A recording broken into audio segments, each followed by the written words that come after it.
Right, so let's talk about deals. This is where you're getting people in your sales funnel, and on this deals area, it's left to right, as it's like an old T-board system that people used to have on the walls.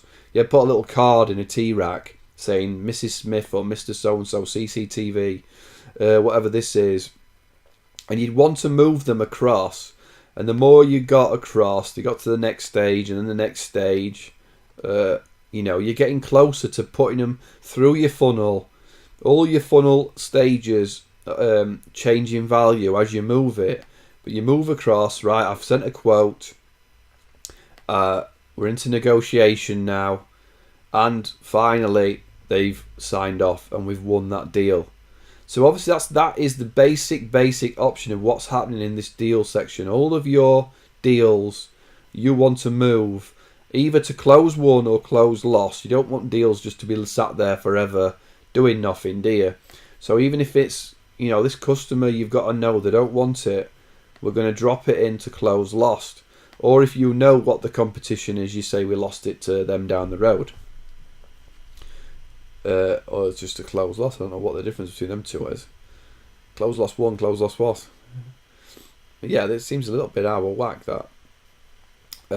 So anyway, what you're looking for though within your funnel, because you've got your funnel here, is as you move things across, you want to get down to quote one, don't you? This is the first stage, all the way down to, closed one is what you're after. Obviously, you know what a funnel is. I don't want to show you too much, but within deals, just like contacts and accounts, there's also different play. You can also change the status of the job here, of the quote. You can move it across. You can access the contact information, access the stage history. So as you change stages moving forward, you can see when you moved it. Any attachments, if you've got competitors that are up against you, you've got information on this deal, you're going to put it in here. You're going to want to add a quote, and I may do a separate section for adding a quote, but let's just imagine at this point that your quote part is all set up.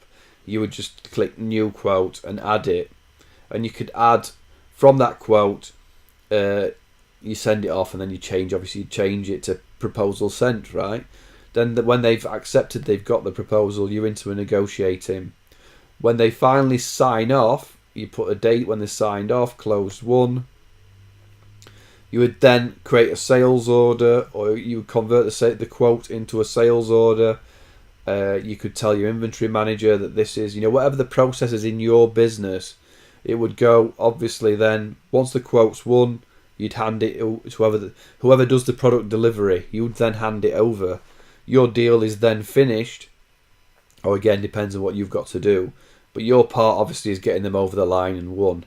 And this, again, activities, open activities, we can create a new task for that activity. We can create a new event for that activity, a new phone call. Everything we need to do for that deal to get it over the line. But once you're finished, you hand it to the product delivery team, and they're away. So the deals part is really your funnel. You can have it in a list area like this instead if you prefer. You can change these views. Anything I'm missing in this training course, you can ask me in the training, and I will add videos. But I'm trying to get you past an interview or into a new job seat as fast as possible without bogging you down. I could obviously go on. There's hundreds and hundreds of things that you can do, but I think you're getting the gist. That in each area, you can tunnel into something. You can add activities. You can add different information. Here's your notes again. Add in whatever's happening with that deal. So you've got one-click places for information. Okay, so we'll move on to. We'll probably go to activities next.